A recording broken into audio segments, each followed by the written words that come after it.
नमस्कार मेरे प्यारे भाइयों और बहनों। आज की जो जानकारी है वो जान ला देगी आपके दिलो दिमाग में। जी हाँ, जानकारी क्या आप जानते हैं मधुबाला का असली नाम? फकीर की भविष्यवाणी के बाद पिता लाए थे मुंबई।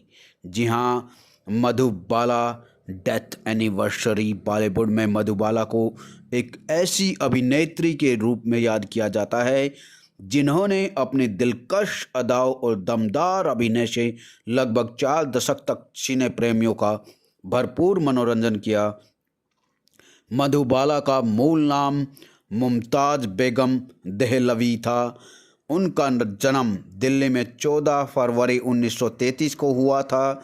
मधुबाला के पिता अताउल्ला खान रिक्शा चलाया करते थे, तभी उनकी मुलाकात एक नजूमी भविष्यवक्ता कश्मीर वाले बाबा से हुई, जिन्होंने भविष्यवाणी की कि मधुबाला बड़ी होकर शोहरत पाएगी।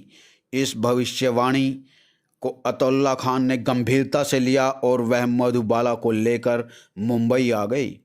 वर्ष 1942 में मधुबाला को बतौर बाल कलाकार बेबी मुमताज़ के नाम से फिल्म बसंत में काम करने का मौका मिला।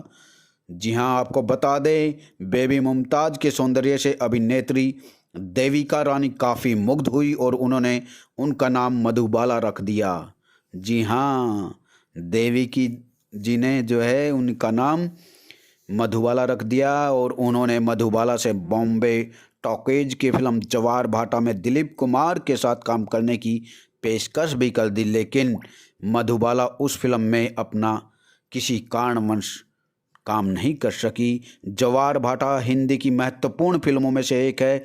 इसी फिल्म से अभिनेता दिलीप कुमार ने अपने सिने कैरियर की शुरुआत की थी। मधुबाला को फिल्म अभिनेत्री के रूप में पहचान निर्माता निर्देशक केदार शर्मा की वर्ष 1947 में प्रदर्शित फिल्म नील कमल से हुई मिली।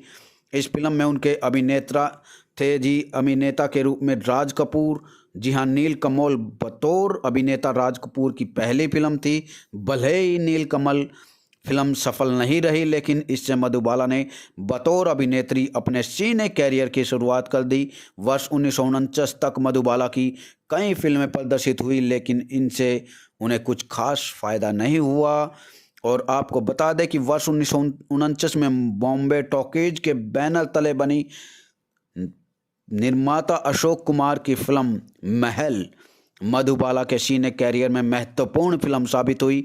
रष्या और रोमांच से भरपूर यह फिल्म सुपरहिट रही और इसी के साथ बॉलीवुड में हॉरर और सस्पेंस फिल्मों के निर्माण का सिलसिला चल पड़ा। वर्ष 1950 से 1957 तक का वक्त मधुबाला के सिने कैरियर के लिए बुरा साबित हुआ। इसी दौरान उनकी कई फिल्में असफल रही, लेकिन वर्ष 1958 में फागुन, हावड़ा ब्रिज, काला पानी तथा चलती का नाम गाड़ी जैसी फिल्मों की सफलता के बाद मधुबाला एक बार फिर से शोहरत की बुलंदियों पर तक जा पहुंची। जहां फिल्म हावड़ा ब्रिज में मधुबाला ने क्लब डांसर की सटीक भूमिका अदा करके दर्शकों को मन मोह लिया था। इसके साथ ही वर्ष 1958 में प्रदर्शित फिल्म चलती का नाम गाड़ी में उन्होंने अपने अभिनय से दर्शकों को हंसाते हंसाते लोटपोट कर दिया था। मधुबाला के सिने कैरियर में उनकी जोड़ी अभिनेता दिलीप कुमार के साथ काफ़ी पसंद की गई। जी हाँ, फिल्म तराना के निर्माण के दौरान मधुबाला दिलीप कुमार से मोहब्बत करने लगी। उन्होंने अपने ड्रेस डिजाइनर को गुलाब का फूल और एक खत देकर दिलीप कुमार के पास इस संदेश के साथ भेजा कि यदि वह भी उनसे प्यार करते हैं तो इसे अपने पास रख लें। दिलीप कुमार ने फूल और खत दोनों को सहर्ष स्वीकार कर लिया। बी आर चोपड़ा की फिल्म नया दौर में पहले दिलीप कुमार के साथ नायिका की भूमिका के लिए मधुबाला का चयन किया गया और मुंबई में ही इस फिल्म की शूटिंग की जानी थी, लेकिन बाद में फिल्म के निर्माता को लगा कि इसकी शूटिंग भोपाल में ही ज़रूरी है, तो मधुबाला के पिता अतुल्ला खान ने बेटी को मधुबाला को मुंबई से बाहर जाने की इजाज़त देने से इनकार कर दिया। उन्हें लगा कि मुंबई से बाहर जाने पर मधुबाला और दिलीप कुमार के बीच का प्यार परवान चढ़ जाएगा और वह इसके लिए राजी नहीं थे। बाद में बी आर चोपड़ा को मधुबाला की जगह वैजयंती माला को लेना पड़ा। अताउल्ला खान बाद में इस मामले को अदालत तक ले गए और इसके बाद उन्होंने मधुबाला को दिलीप कुमार के साथ काम करने से मना कर दिया। जी हाँ, यहीं से दिलीप कुमार और मधुबाला की जोड़ी अलग हो गई और 50 के दशक से स्वास्थ्य परीक्षण के दौरान मधुबाला को एहसास हुआ कि वह हृदय की बीमारी से ग्रसित हो चुकी हैं। इसी दौरान उनकी कई फिल्में निर्माण के दौर में थी, लेकिन मधुबाला को लगा कि उनकी बीमारी के बारे में फिल्म इंडस्ट्री को पता चल जाएगा तो इससे फिल्म निर्माता को नुकसान होगा, इसलिए उन्होंने यह बात किसी को नहीं बताई।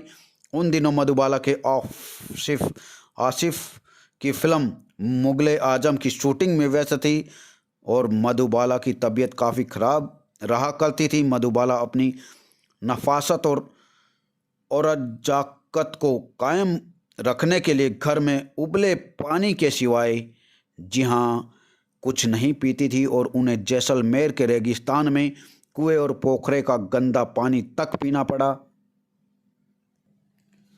मधुबाला के शरीर पर असली लोहे की जंजीर भी लादी गई, लेकिन उन्होंने उफ तक नहीं की और फिल्म की शूटिंग जारी रखी। मधुबाला का मानना था कि अनारकली के किरदार को निभाने का मौका बार बार नहीं मिलता। वर्ष 1960 में जब मुगले आजम प्रदर्शित हुई तो फिल्म में मधुबाला के अभिनय से दर्शक मुग्ध हो गए। हालांकि बदकिस्मती से इस फिल्म के लिए मधुबाला को सर्वश्रेष्ठ नेत्री का फिल्म फेयर पुरस्कार नहीं मिला, लेकिन सिने दर्शक आज भी ऐसा मानते हैं कि मधुबाला उस वर्ष फिल्म फेयर की हकदार थी। जी हाँ, 60 के दशक में मधुबाला ने फिल्मों में काम करना काफ़ी कम कर दिया था। चलती का नाम गाड़ी और झुमरू के निर्माण के दौरान ही मधुबाला किशोर कुमार के काफ़ी करीब आ गई थी। मधुबाला के पिता ने किशोर कुमार को सूचित किया कि मधुबाला इलाज के लिए लंदन जा रही है और वहां से लौटने के बाद ही उनसे शादी कर पाएगी, लेकिन मधुबाला को एहसास हुआ कि शायद लंदन में ऑपरेशन होने के बाद वह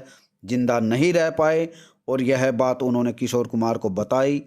इसके बाद मधुबाला की इच्छा पूरी करने के लिए किशोर कुमार ने मधुबाला से शादी कर ली।